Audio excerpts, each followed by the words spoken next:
আসসালামু আলাইকুম। এ পর্বে দেখাবো মাইক্রোসফট এক্সেলের র্যাপ রোজ ফর্মুলার ব্যবহার। যাদের কম্পিউটারে এমএস অফিস 362 ভার্সন ইনস্টল আছে তারাই শুধু র্যাপ রোজ ফর্মুলাটি ব্যবহার করবেন। র্যাপ রোজ ফর্মুলাটি সিনট্যাক্সে তিনটি আর্গুমেন্ট রয়েছে, ভেক্টর, র্যাপ কাউন্ট আর প্যাড উইথ। তো চলুন দুটি উদাহরণের মাধ্যমে আমি র্যাপ রোজ ফর্মুলাটির ব্যবহার দেখাবো। প্রথমে একটি উদাহরণ, এখানে দেখুন আমার অগোছালো কিছু তথ্য রয়েছে। তা আমি এগুলোকে এই অগোছালো তথ্যগুলোকে সাজিয়ে এখানে উপস্থাপন করব, কিন্তু এগুলো রো ওয়াইজ সাজাবো। এই জন্য র্যাপ সমান র্যাপ রোজ ফর্মুলা রো ওয়াইজ সাজাতে চাইলে দেখুন র্যাপ রোজ ফর্মুলায় চলে সিলেক্ট আছে, আপনি ডাউন অ্যারো দিয়ে সিলেক্ট করবেন অথবা পুনরায় লিখবেন।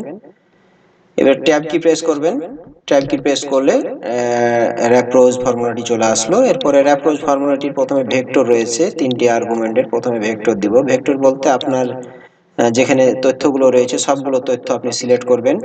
তো control shift down arrow press করবেন, সবগুলো সিলেক্ট হয়ে যাবে, অথবা আপনি মাউস স্ক্রল করে সিলেক্ট করবেন।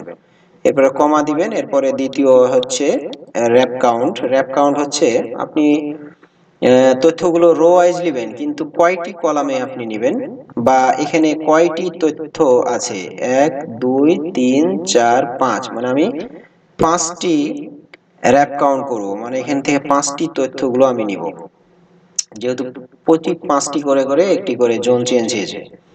এরপরে ইন্টার কি প্রেস করবেন, দেখুন আপনার রো ওয়াইজ চলে আসলে এখানে জোন 1 এবং এখানে সাজিয়ে গুছিয়ে উপস্থাপন হয়ে গেল। তো আশা করা যায় কত সহজেই আপনি এটি র্যাপ করতে পারলেন। তো আপনি এখানে যদি ডেটটা যদি এভাবে সংখ্যা চলে আসে তাহলে ডেটটি সিলেক্ট করবেন। সিলেক্ট করার পর আপনি হোম ট্যাবে গিয়ে আপনার ডান সাইডে চলে যাবেন। এই যে আপনার এই কর্নারে ক্লিক করে বা আপনার এই যে লিস্ট থেকে ক্লিক করে আপনার শর্ট ডেটে ক্লিক করবেন, তাহলে আপনার ডেটে কনভার্ট হয়ে যাবে। তো চলুন আরেকটি উদাহরণ দেখাই। এখানে আমার কিছু বর্ণ রয়েছে, আমি এখান থেকে র্যাপ রোজ করব। তো প্রথমে ভেক্টর আমি সিলেক্ট করলাম। এরপরে র্যাপ কাউন্ট কয়টি করে আমি নিব, 1 2 3 4, 4টি করে নিব।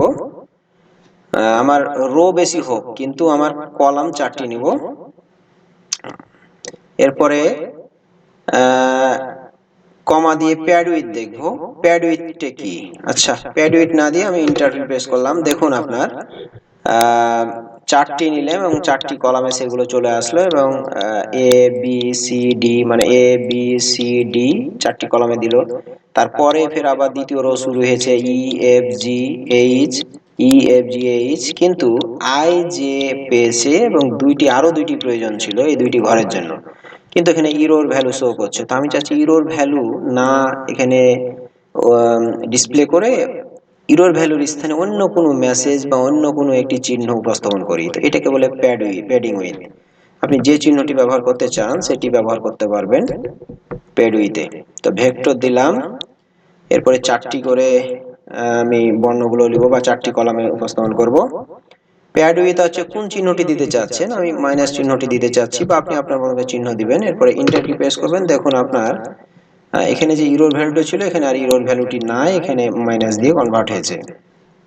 তো আশা করা যায় র্যাপ রোজ ফর্মুলাটি বুঝতে পারলেন এই দুইটি উদাহরণের মাধ্যমে। আজকে এই পর্যন্ত।